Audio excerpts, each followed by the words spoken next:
Telangana cabinet sub committee సమావేశం ముగిసింది. సుమారు 2 గంటల పాటు కేబినెట్ సబ్ కమిటీ సమావేశం కొనసాగింది. ప్రధానంగా రైతు భరోసా విధి విధానాలపై చర్చించారు. అయితే ఈ సమావేశంలో విధానాలను ఫైనల్ చేయలేదని తెలుస్తోంది. మరోసారి సమావేశం కావాలని నిర్ణయించారు. ఆదాయ పన్ను చెల్లించేవారు ప్రభుత్వ ఉద్యోగులకు రైతు భరోసా ఇవ్వాలా వద్దా అన్న అంశంపై తర్జన భర్జన పడుతున్నారు.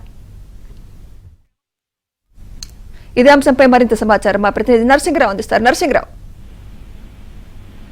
సుమిత్ర, ఈ రోజు సచివాలయంలో కేబినెట్ సబ్ కమిటీ సమావేశమైంది. డిప్యూటీ సీఎం బట్టి విక్రమార్క నేతృత్వంలో ఈ సబ్ కమిటీ సమావేశమైంది. ఈ సమావేశానికి వ్యవసాయ శాఖ అధికారులతో పాటుగా మంత్రులు తుమ్మల నాగేశ్వరరావు, పొంగులేటి శ్రీనివాస్ రెడ్డి, దుద్దిళ్ల శ్రీధర్ బాబు హాజరయ్యారు. ప్రధానంగా రైతు భరోసా సంక్రాంతి నుంచి ఇవ్వాలని ప్రభుత్వం కృతనిశ్చయంతో ఉన్నటువంటి నేపథ్యంలో విధి విధానాలు ఖరారు చేయడం కోసం ఈ సమావేశం నిర్వహించారు. దాదాపుగా 2 గంటల పాటు సమావేశంలో విధి విధానాలపైన చర్చించారు.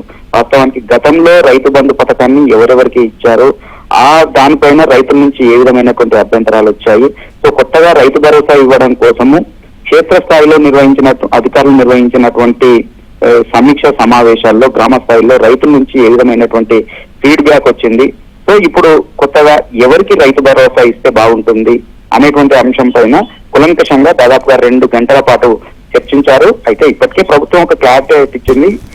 అది ఎవరైతే వ్యవసాయం చేస్తారో వ్యవసాయం సాగు చేసేటువంటి ప్రతి ఎకరానికైతే ఇవ్వాలని ప్రభుత్వం కృతనిశ్చయంతో ఉంది. అయితే ఎవరెవరికి ఇవ్వకూడదు అనేటువంటి దాని విషయంలో మాత్రము మరొకసారి సమావేశమై నిర్ణయించాలని చెప్పి భావిస్తా ఉన్నారు. సో ఫైనల్ చేసి మరొక సమావేశంలో విధి విధానాలని ఫైనల్ చేసి ప్రభుత్వానికి ఒక రిపోర్ట్ ఇస్తే కేబినెట్ లో దాన్ని ఆమోదించి రైతు భరోసాన్ని అమలు చేసే విధంగా ప్రభుత్వం ముందుకు వెళ్లాలనేటువంటి ఆలోచన ఉంది. అయితే సబ్ కమిటీలో మాత్రం కొన్ని విషయాల్లో మాత్రం తర్జన పడుతున్నారు. ప్రభుత్వ ఉద్యోగులు ఉన్నారు, వారికి రైతు భరోసా ఇవ్వాలా లేదా అనేటువంటి దానిపైన కూడా ఈ రోజు సమావేశంలో చర్చించారు. దాంతో పాటుగా ఐటీ రిటర్న్స్ చెల్లిస్తున్నటువంటి వాళ్ళు ఉన్నారు, సో వారికి కూడా ఐటీ చెల్లించేటువంటి వారికి కూడా రైతు భరోసా ఇవ్వాలా వద్దా అనేటువంటి దానిపైన తర్జన పడుతున్నారు. దాంతో పాటుగా ఇప్పటికైతే ఒక క్లారిటీకి వచ్చేసారు ఒక విషయంలో. ఏవైతే లేఅవుట్స్ చేసి నాలా కన్వర్షన్ అయినటువంటి వ్యవసాయ భూములు ఉన్నాయో, అంటే వ్యవసాయేతర భూములుగా మారిపోయాయో నాలా కన్వర్షన్ తర్వాత ఫ్లాట్లు చేసి వెంచర్లు చేసి ఏవైతే అమ్మేశారో వాటన్నింటినీ కూడా గుర్తించి వాటికి ఎట్టి పరిస్థితుల్లో ఇవ్వకూడదు అనేటువంటి ఒక క్లారిటీకి అయితే చేశారు. ఇక ఉన్నటువంటి దాంట్లో పరిమితులు పెట్టాలా వద్దా అనేటువంటిది దాని విషయంలో మాత్రం పరిమితులు పెట్టకూడదు అనేటువంటి ఒక ప్రాథమిక నిర్ణయానికి వచ్చేశారు. వ్యవసాయం చేస్తే సాగు చేస్తే ప్రతి ఎకరాకు కూడా ఇవ్వాలి. ఒకవేళ అలా ఇవ్వాలి అని అంటే క్షేత్రస్థాయిలో సాగు చేసేటువంటి భూముల్ని ఏ విధంగా గుర్తించాలి అనేటువంటి దానిపైన కూడా ఈరోజు సమావేశంలో చర్చించారు.